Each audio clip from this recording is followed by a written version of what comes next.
The following program is rated D for dumb.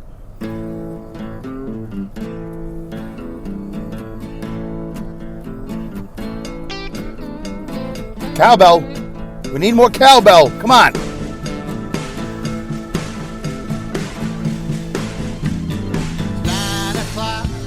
I'm bored to death. Smoke so much I can smell my own breath. My baby left me. My best friend's not at home. Can't get that woman off my mind.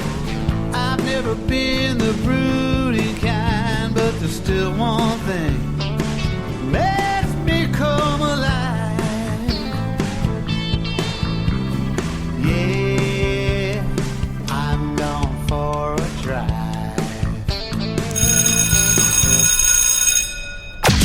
The following podcast is rated D for dumb. You're listening to Dumbing It Down with Dave, the fastest podcast on earth. Listen to Dave commute to and from work on the New York State Thruway in his 2008 Kia Rio LX. He talks about pragmatism, truth, happiness, and the search for it all. Join Dave as he asks and tells you how life ought to be. And now, here's Dave. Well, hello, everybody. My name is Dave Canyon. Are you ready to dumb it down?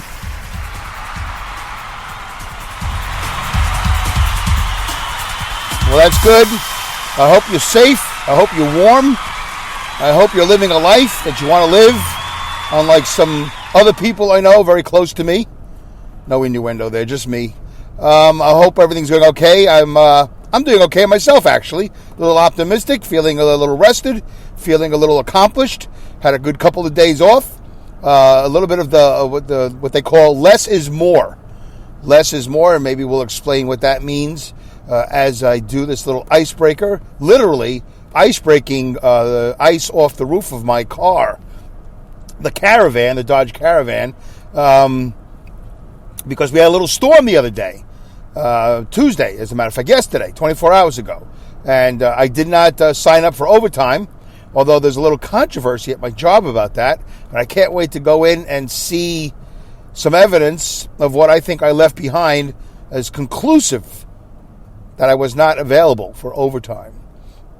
But it doesn't matter, because whether or not I did make myself available for overtime or not, the person who was supposed to contact me to let me know what my assignment is, because you're not required to call in and ask them. They are required to tell you. I mean, listen, it's a mutual love fest. You know, anybody can take the first step forward.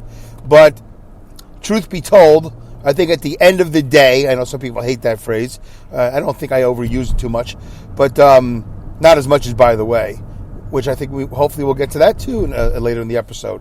But at the end of the day, the responsibility falls on the people who are looking for the other people to do the work.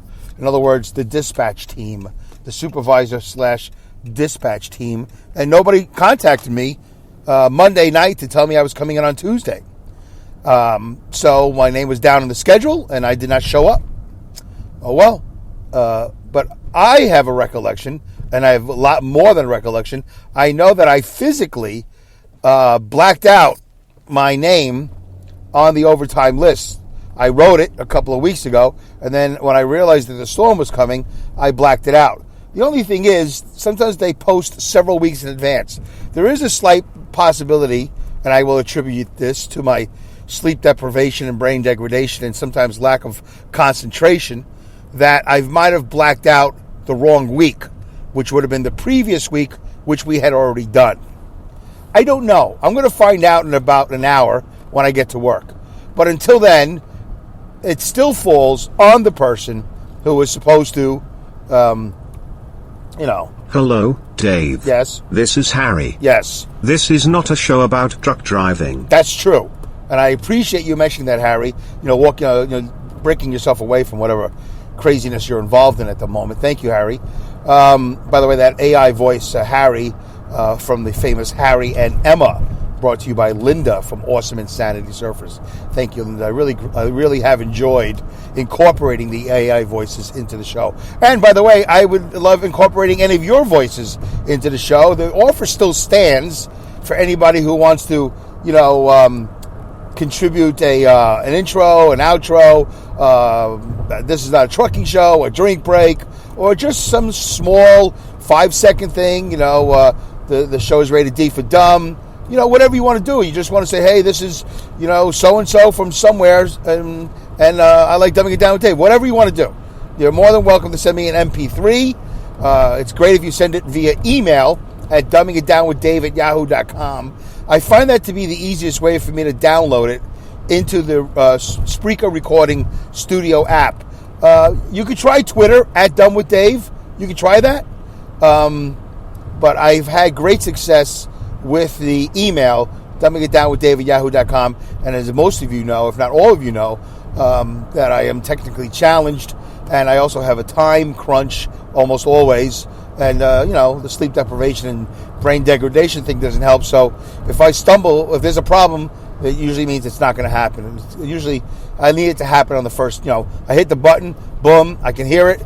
I like what I hear because I can't guarantee whatever you send me I'm going to play.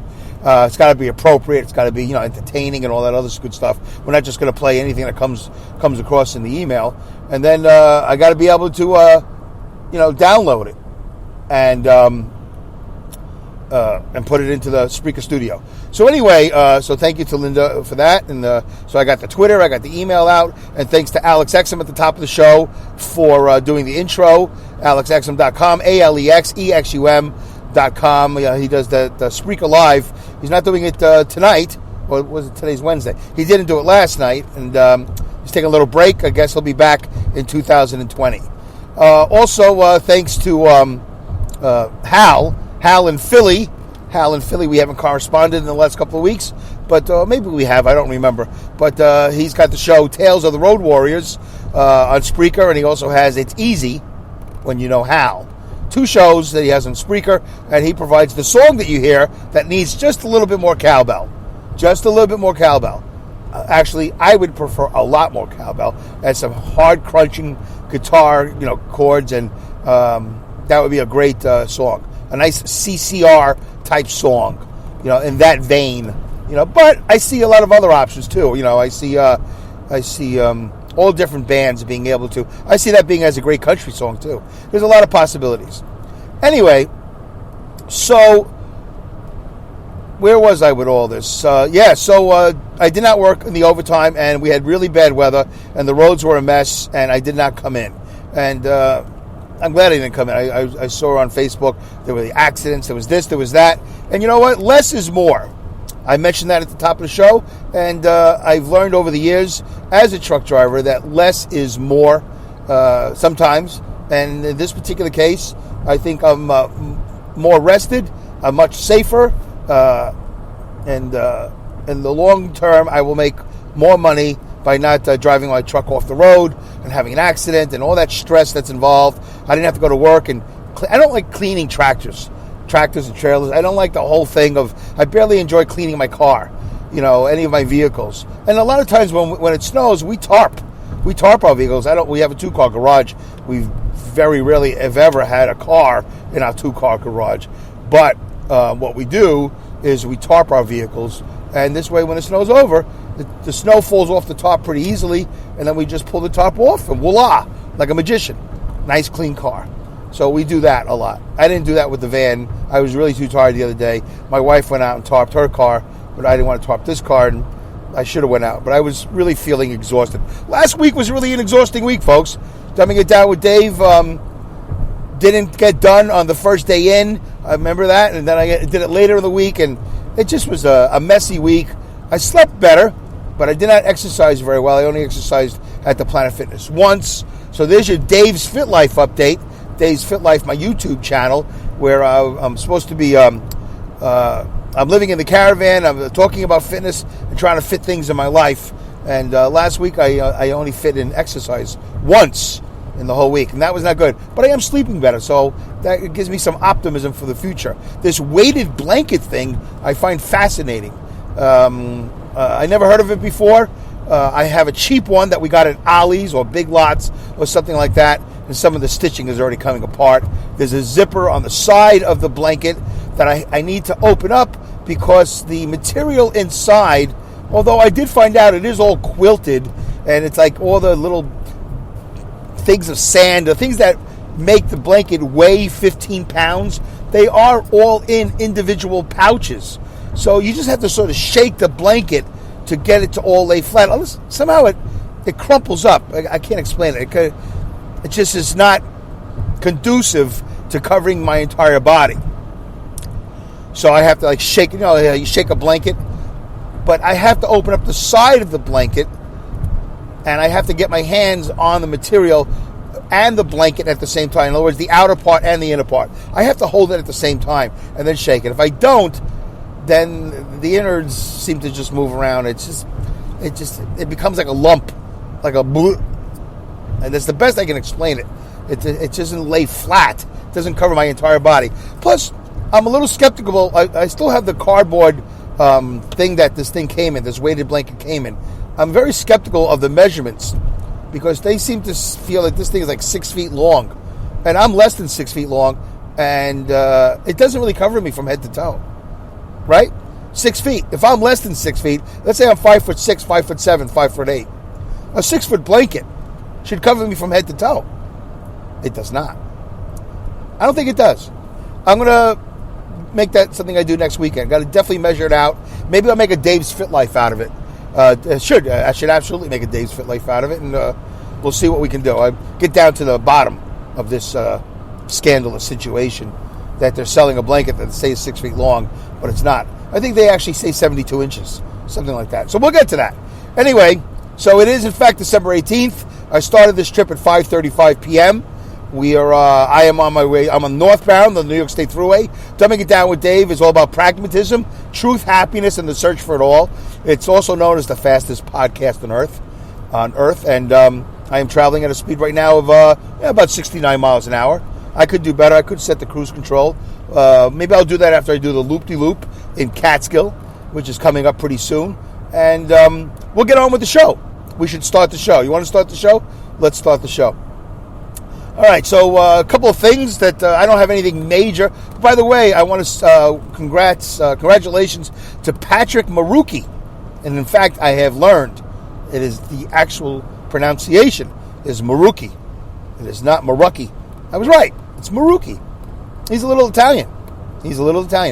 Patrick Marucchi is a very interesting man. Very nice to me ever since I met him. Laughed at my jokes when I performed at his it's not his club. It's called, I don't know. You know what? Pat's Place. Let's just say that. I don't think he doesn't own the place, but it's his night. It's him and his wife, Randy Simone Lupo. I hope I'm pronouncing that right. And they put me on their comedy show. They had like 5 or 6 comics a couple of years ago in Nutley, New Jersey. Was that my first time in New Jersey? No, it was not my first time in New Jersey. But it was like my biggest night in New Jersey. And I would have liked to have parlayed that into other events, but I did not. But I had a good night. I think I did a set of like 11 to 15 minutes. I have it recorded somewhere. It's probably on YouTube. I don't even know. I did very well. I think I did good enough. I was the opener. Randy was the host. His wife was the host. Very funny lady. And I opened up, which is hard to do. Sometimes they call that taking the bullet. When you're the first one, you take the bullet. And but you also set the tone for the rest of the night. And I think I set the tone for a very fun night. I think I did good. So I recall Pat laughing. And sometimes people laugh because they get nervous and they just want to help you. But I sensed, because I could see Pat behind the camera and all that. He has a big recording studio. He's a muckety-muck of some sort. He's got a whole business going on down there in New Jersey. So it's nice when you see people who hired you laughing. And not laughing. Well, it didn't seem like they were laughing nervously. I don't want to be one of those delusional, comics that goes, "Oh yeah, I killed." No, I didn't kill. I did okay. I did good enough, and it was a nice night. And I stayed for the whole night, and I watched the other 5 or 6 people who also did very well. And I think actually I did as well as some of them, and maybe a little bit better than some of them. So it doesn't matter. It's not about that. It's about that for me. It's not. The night wasn't about that, but it's good to know because some of these people were way more experienced than me. Some of them were way, just whatever. I was the new guy, and I was. It's unfortunate I haven't gone back. I don't know how much longer after that I stayed in the business, But it was a good night. It was a good crowd. It was a very good crowd. In fact, I had a very interesting interaction with one of the people who left the show a little bit early. She didn't leave because of me, but it was an interesting exit she made, and I kind of got involved with that. And I think that created a little tension, but at the same time, we broke some ice, and it was fun. So it was a good set, and that's it on that. I'm not going to go talking about how great I was. Not great. I was always good enough. People ask me, "Oh, Dave, you must have been such a funny stand-up." No, I was good enough. I was serviceable. And if I wasn't lazy, and I was more of a writer, R-I-T-E-R, if I wrote more, and I got a little bit more sleep, and I didn't have to work so hard at my job, I probably could have done better. I needed to do more writing. Writing is very key. You can only work a crowd so much. There are some comics that are out there. In fact, there's one, I think his name is Jay Okerson. They call him Big J. He's a big guy. Big J Okerson has been in the business for a long time. He's not an old man, but he's been in the business for a while. And I'm not picking on him. I'm definitely not. He's very funny. But he does a lot of crowd work. I don't know if he does mostly crowd work. I'm not an expert on comics. I'm not like some guy that knows everything about everybody. So, what I'm saying could be absolutely untrue. I must put a disclaimer. I could be totally wrong about all this. But I've seen him, and I know that he does a lot of crowd work. I don't know if he does a lot of specific writing to him. That would be his set. Your set when you're a comic. You go up and do your set. And he even admits, he goes, "You know what? I've been doing this so long, I should be making so much more money. He should have so many more comedy specials. He should be in movies. He should be doing commercials. His career should be a lot bigger at this point. He should be on all these other shows, like Colin Quinn's Politically Whatever, Bill Maher's Politically Whatever. All the, Tough Crowd, and now David Spade has his Lights Out. Yeah, he should be more out there.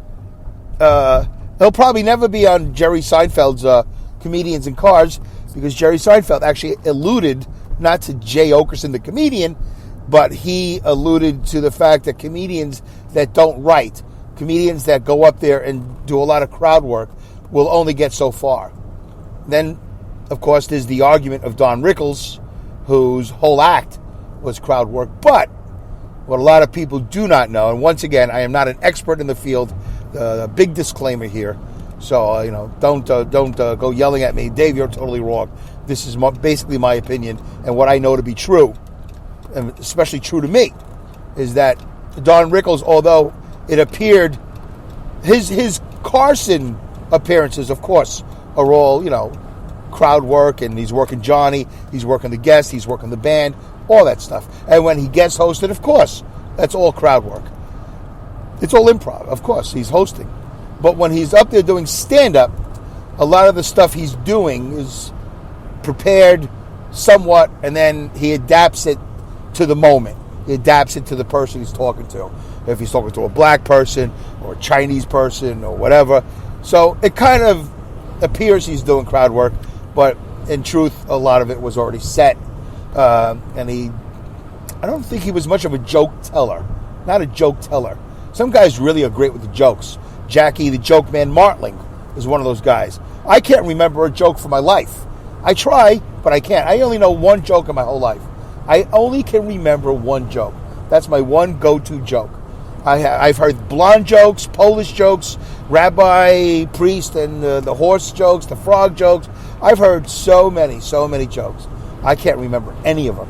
56 years, I only have one joke in my back pocket. And that's it. I'm not going to tell it now. It's not even that. It's not worth it. It's not that funny. And I'm not going to.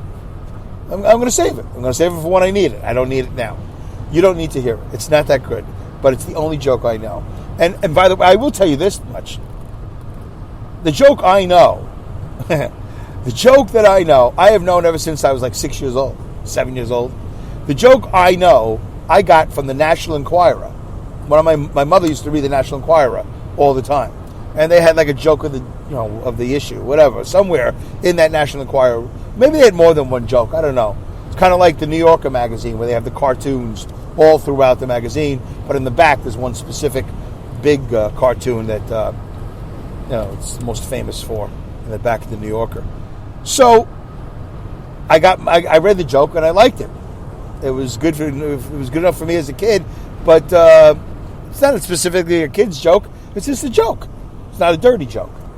I don't even know if you could make it a dirty joke, but I've told it. Not so much on stage, but I've told it to people and they've laughed. So it's good to have a joke in your back pocket. I only have one. Don Rickles, I don't think he told jokes. Some guys can reel off 50 of them at a time. It's amazing how they do that. I couldn't do that for the life of me. All right. Anyway, so... Dave, yes, dear, yes, this is Emma. Yes. This is not the show you wanted to do. That is actually true. This is really none of the show I wanted to do. But you know what, Emma? It turned out okay. I started talking about, who knows what, about 20 minutes ago. But it's all good now. We talked about comedy. We talked about Patrick Marucki. Oh, yeah, Patrick Marucki supporting me and all this other stuff. The relationship has been for several years now. 7 years, maybe 6 years. I don't know how long we've known each other. And Randy, too, his wife. The last episode I did was I Can't Name the Show. It was number 183. You remember that? That was a milestone episode. Episode 183. Can't Name the Show. And I suggested that people name it. Something like that. You name the show. Whatever the title was. Is it up here? Do I have it all queued up? I don't want to ruin the show. You name the show. I can't. Episode 183. Anyway, I'm afraid to touch a button because I have a feeling something's not working the way I want it to. So I'm not going to play with it. Yeah, that's too risky biscuits. I'm too far into the show to mess up. And last week, I didn't like the fact that the show came out not on Tuesday or Wednesday, came out like on Thursday or Friday. I didn't like that, so I'm not going to play around this week. My phone's doing something weird, so we're not going to go to listeners' comments and all that. But so Patrick said, hey, why don't you call the show By the Way? Okay, so you know what? That's a good idea. The only problem is, now that the show is all published and it's on all these different platforms, I'm really nervous about changing the name. So, Patrick, I will name a show. If not this show, I will name a show, By the Way, in the near future. Or, I've done shows before where I say, hey, have I told you about my buddy Pat? But now there's two Pats that are involved with the show. So, we'll figure something out. But I will name a show in the future. I do use the phrase, by the way, a lot. I know that. Well, what can I do? It's appropriate. It makes sense. It's the way I talk. One thing leads to another, So anyway, so thank you, Patrick Marucki, for helping me with the pronunciation of your name.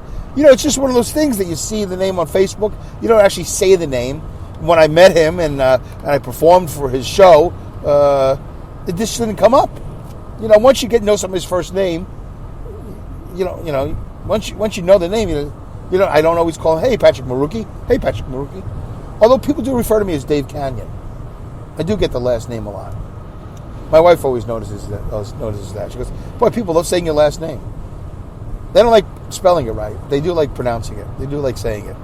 Okay, so anyway, so he said I should have named the show Patrick Marucki. We should name the show By the Way. It's a good suggestion, and I'm going to either refer to this show, but I'm not saying By the Way in the show a lot. So we'll have to save it for a future show, and then I'll give you full credit, Patrick. How's that? But you did get comment of the week a couple of weeks ago, and I should have done one this week. I should really do one every day, or several times a week when we have a good comment. But I was so busy. A couple of things real quickly as we get towards the end of the show. Where's my glasses? Of course, I didn't pack them, so I can't see the timer. I think we're at 24 minutes. Why don't I always have my glasses ready so I can see the timer on this thing? And why does Spreaker make the timer so small? It looks like it's 24 minutes. Couple of things. Oh, you know what? Let's do this. Dave. Yes? Sorry to interrupt. No. I'm glad you're here. This is Hazel. Well, yeah, of course. You're here. I summoned you. Really. I think you should take a drink break. You're absolutely right. I feel a little parched. I have my protein drink. Feeling better now? As a matter of fact, I do. I have to drink my protein drink a lot more than I did last week. Last week was a bad week for me, folks. Ate a lot of food, gained a lot of weight. I'm pretty sure if I'm not above it, I'm at 300 pounds, which is crazy because a couple of weeks ago, I was at 291. No, yeah, a couple of months ago, I was actually at 280 something. I was doing really good. And I can't even begin to tell you what happened. Something happened. I lost control. So I got on the scale the other day. I was going to take a picture of it and post it. It was like pretty much at 300. That's not good. And I'm feeling all of it, by the way. I feel it. I feel it in my back. I feel it in my breathing. I can hear it. I'm wheezing. I'm just really in bad shape. So this week, I hope to have some renewed energy and hit the gym every day, every morning, or if every afternoon. The perfect scenario is that I get off of work and I go straight to the gym. Do the workout, just an hour on the treadmill for now, whatever. No kettlebells and that craziness. And then after that, shower and get back to the van and go to bed. Either sleep at the Planet Fitness or sleep at the Walmart parking lot. When I wake up, I walk into the Walmart, I get whatever food I need, come back to the van, and then straight to work, and hopefully be at work every day like at 6 o'clock p.m., 7 o'clock the latest. But that's plans, and right now I'm feeling pretty energetic. In 14 hours, who knows what I'll feel. But I usually don't feel as good as I do now. So that would be a totally different podcast. But I do need to do that. I do need to push myself. And I do repeat myself on the show. There's no doubt about it. I'm very repetitive. I say things all the time. But I have to. I have to put it out there that that's the way it's going to go. Because here's the alternative. The alternative, well, other than gaining all this weight, is that when I get the alternative, by the way, if you hear something weird about the show just right now, somebody just tried calling me. And I had to hit the red button. And somebody's calling me from all over New York, all different locations. Carhonkson, Elizaville, Wappingers Falls. I get all these phone calls, all these different locations. But, they're all just bot calls. So annoying. So, the alternative is, other than gaining weight, is that when I get out of work and I'm really tired, I crawl into the van and I go to sleep. I go to sleep in my work clothes. That might be disgusting to some of you, but you know what? It's a van. I got more room than I did in the Fit, but I don't have a changing room. I could change. I could put on pajamas if I wanted to. I have a pair of pajamas. I could really make a special effort. Then I have to put my pajamas on, and then when I go to the gym, I have to take my pajamas off. Really not that hard. I probably should do that. But what happened was I didn't do that for a while, and then when I brought my weighted blanket into the house, because I only have the one, so we're going to definitely buy some more, and I'm going to buy a better one, and I'll do a report on it on Dave's Fit Life, is that I stunk up the blanket. My wife's like, oh my God, that blanket stinks. I'm like, oh, yeah, well, I don't always, rarely, if ever, I shower after work. I usually just crawl in the van, I heat it up, I'm tired, I go to bed. She goes, oh, we got to wash that cover. So you can't wash the material inside the blanket, but you can wash the material outside, the cover of the blanket. So anyway, so we washed it, now it's better, but I got to make that change. These things have to happen. I am repetitive. I do talk about things I need to do, and then, a couple of days later, I do a show, and apparently I feel like I tell you I didn't do it. Anyway, but I'm not the only one. Let's talk about the guy that picked up and dropped off my snowblower. Let's talk about that. That's fascinating. I told the guy, do me a favor, when the guy comes to pick it up, can he give me a call? Because I got it at the end of my driveway, and I want to make sure that he got it, and it didn't get stolen. All right? And the guy never called me to tell me he was coming to pick up the snowblower. So I had to call the shop the next day and say, hey, you got my snowblower? And they said, yeah, we have it. Said, oh, the guy never called. He just came and picked it up. He goes, oh, I'm so sorry, Mr. Canyon. We'll have to talk to him about that. I said, okay. And then today or yesterday, they say, hey, your snowblower's ready. We're going to drop it off. So, oh, great. And I said, could you do me a favor? Just have the guy call me so I know he's, coming down the driveway. And I'll come out and I'll help him. And he never called me. The only reason why I know that he dropped off the snowblower is because my son was in the driveway. I don't know if this guy was going to come knock on my door, but he was in the driveway. And he said, hey, there's a guy here dropping off your snowblower. And I said, oh, I'll go out there. And I went out there and I took the snowblower, I put it in the garage. Meanwhile, the guy was strapping in the one remaining snowblower he had on the trailer. He didn't say hello. He didn't say anything. And I didn't say nothing to him either. Because I shouldn't have to initiate a hello. I shouldn't have to be so magnanimous or whatever the word is to the snowblower guy. I don't know. I'm sure I'll make it more of it than it is, but then I called the place. I said, hey, You know, you guys just dropped off the snowblower. I don't know if it's the same guy that picked it up, but... Oh, please don't tell me I'm over 30 minutes. Is that 30? I gotta go. I can't see the number. I'm over. That's ridiculous. I gotta edit this. I don't even know how to edit this. All right, so he didn't call. All right, guys, I'll see you next episode.